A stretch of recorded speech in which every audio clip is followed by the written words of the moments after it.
வணக்கம் மக்களே, சாத்விக சமையல்ல இன்னைக்கு நம்ம வந்து இட்லி சாம்பார் வைக்கிறத தான் பார்க்க போறோம்.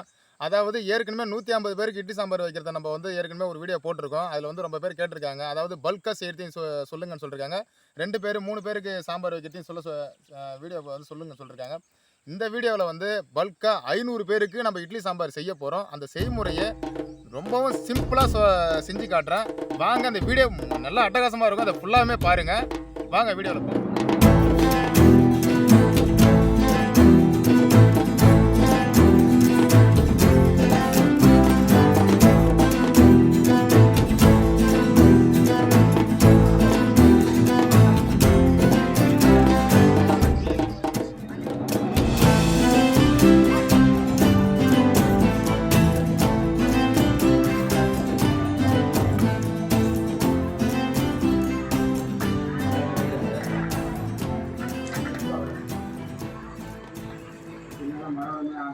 இந்த 500 பேர் சாம்பாருக்கு வந்து மக்களே நம்ம வந்து காய்கறி வந்து பல்காக தான் போட போகிறோம்.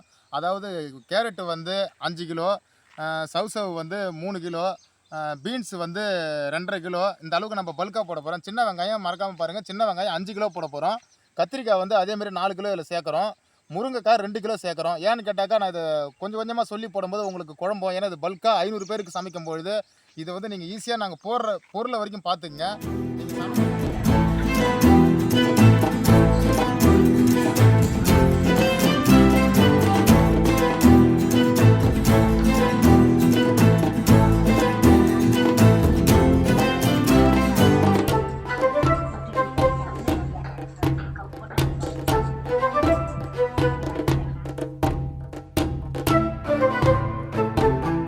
வந்து 500 பேர் சாம்பார் வைக்கிறதுக்காக 3 கேன் தண்ணியை முதல்ல வட்டாவில் வந்து நம்ம வந்து வச்சுருக்கோம். அந்த வட்டாவில் தண்ணி சூடு ஏறி கொதி வரப்போகுது. இப்போ வந்து 10 கிலோ துவரம்பருப்பை அந்த தண்ணியோட சேர்த்து, அதாவது 10 கிலோ துவரம்பருப்பு, 100 கிராம் மஞ்சத்தூள் சேர்த்து 1 லிட்டர் எண்ணெயை, அதாவது ரீஃபண்ட் ஆயில் 1 லிட்டரை கலந்து நம்ம அதில் நல்லா ஒன்றா கலக்கி விட்ருவோம். கலக்கி விட்ட பிறகு ஒரு 10 நிமிஷத்தில் ஒரு 1/4 மணி நேரத்தில் கொதி வந்துடும். கொதி வந்த பிறகு தானாகவே பயிர் கரையணும். தானாகவே பயிர் கரைஞ்சாதான் இட்லி சாம்பாரும் சாப்பாடு சாம்பாராக இருந்தாலும் நல்லா அட்டகாசமாக டேஸ்ட்டாக இருக்கும் சாப்பிட்றதுக்கு. இதுதான் மெயினான விஷயம். இதில் பாருங்கள்.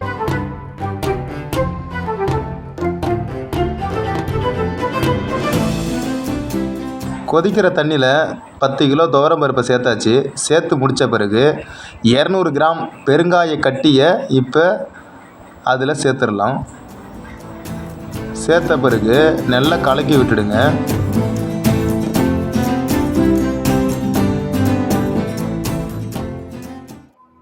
நூறு கிராம் மஞ்சத்தூளை சேர்த்தவுடன் 1 லிட்டர் ஆயிலை சேர்த்து நல்லா கலக்கி விட்டுடுங்க. அப்போ தான் துவரம்பருப்பு கொதிக்கும் பொழுது பொங்காமல் இருக்கும்.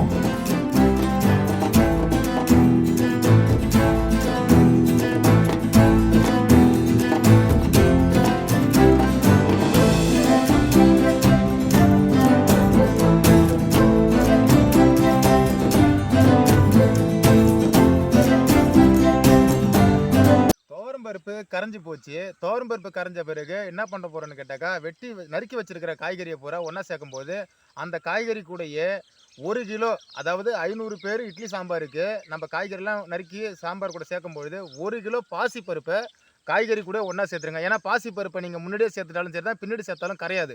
காய்கறி கூட ஒன்றா தான் சேர்க்கணும்.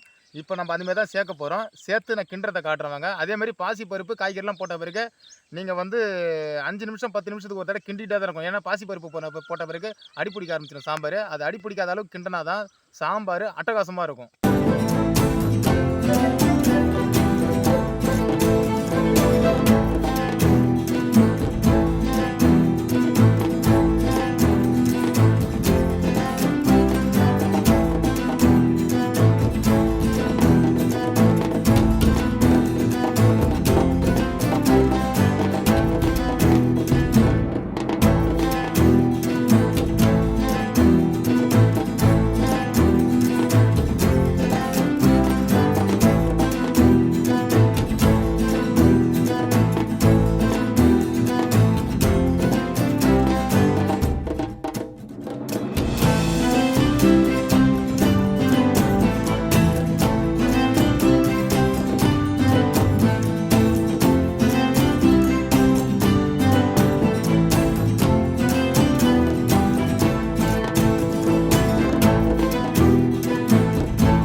காய்கறிங்கெல்லாம் அரை வேக்காடு வெந்து போச்சு. இந்த நேரத்தில் வீட்டு மிளகாய் தூளை ஒரு கை அளவுக்கு சேர்த்துக்கலாம், அதிகமாக சேர்க்க வேண்டாம்.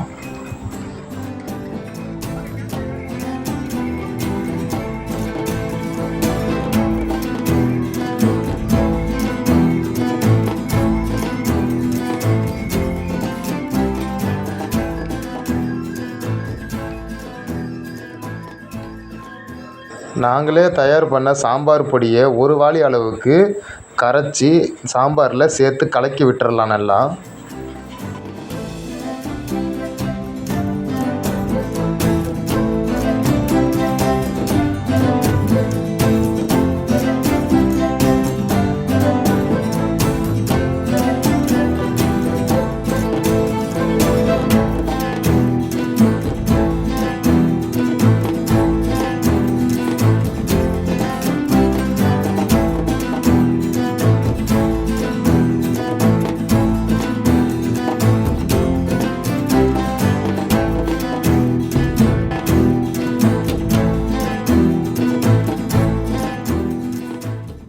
சாம்பார் ரெடி ஆகி போச்சு. சாம்பார் ரெடி ஆன பிறகு நெய் எப்போ சேர்க்க போகிறேன்னு கேட்டாக்கா, சாம்பாரை இறக்குன பிறகு கொஞ்சமாக ஒரு புடி அளவுக்கு மல்லித்தழையை போட்டு அப்படியே என்ன பண்ணுறேன்னா ஒரு 3/4 லிட்டர் அளவுக்கு, அதாவது 500 பேர் அளவுக்கு சாம்பார் வச்சாக்கா ஒரு 3/4 லிட்டர் அளவுக்கு நெய் அதில் சேருங்க.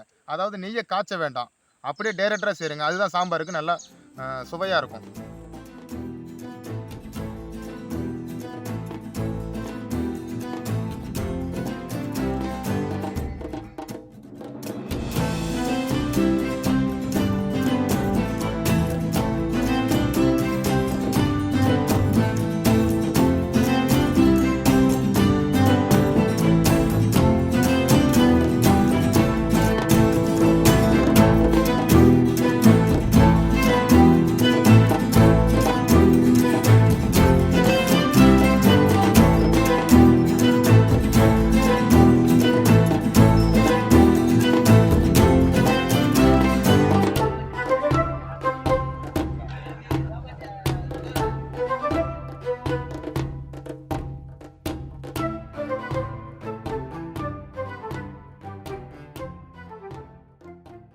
சாத்வீக சமையல் சாம்பார் இந்த மக்கள் வந்து நல்ல வரவேற்பு கொடுத்துருந்தாங்க.